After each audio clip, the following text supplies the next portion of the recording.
Thankfully, we've been joined by the PRO of the Ghana Education Service. I'm grateful for your time, Mr. Fenyi. There's a latest video that has surfaced online. Has it been brought to the attention of the GES? Indeed, let me thank you for the opportunity and emphasize that when such serious issues come up, we don't even wait for someone to report to us. We rather go into it and investigate, understand the issues, and dish out deserving punishment as per the Code of Conduct of the Ghana Education Service. So just as we did with the KNUST Senior High School, which also came up just in the course of this week, and we have had to remove the assistant academic head so that smooth investigations would go on. We have done same with the report from Okajakrom Senior High School, where we have established that the individual involved is actually a teacher in the school. In fact, the understanding we have had so far is that he's a science teacher and the head of science department, and also the SLC patron of the school. And so we are not taking these matters lightly at all. We have first interdicted, removed him, and prohibited him from stepping foot on the premises of the school because we believe in objective investigations, and we believe that for a person of interest, if you allow them to still occupy the office or you allow them to still access the premises of the school, the possibility of them or the temptation to alter documents, to influence the process, to manipulate things is high. And right. So we have first removed him, and then investigations have also started. And we hope that in a couple of weeks we will finalize investigations and look through the code of conduct and then give out the deserving punishment that they would deserve. Right. Mr. Fenyi, I'm particularly concerned about the young girls involved in this, seeing that their images have also been exposed. What kind of psychological support is being given these girls? Indeed, what happens is that for young girls or our young girls who find themselves in such situations, the first approach is that we consider them as victims of the circumstance.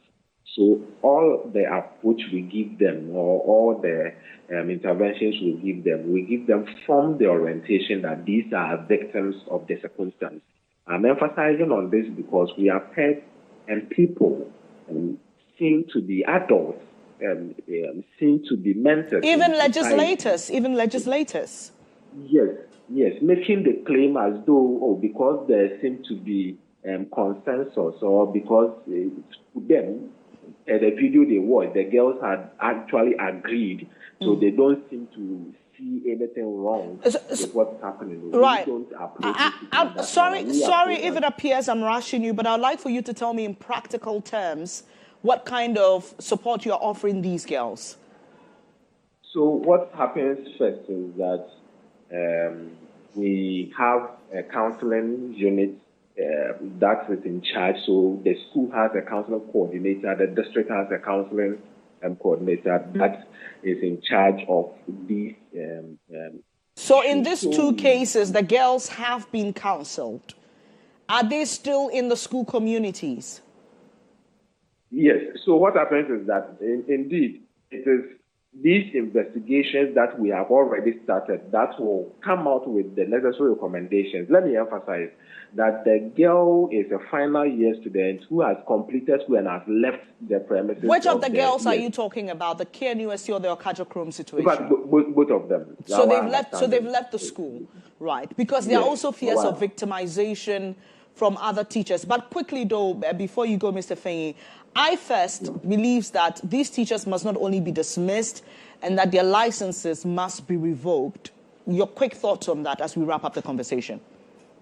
Indeed, normally, so for us as Ghana Education Service, when we establish these cases very well, what we do is that we cannot work with people with such weak moral standards. So we dismiss them.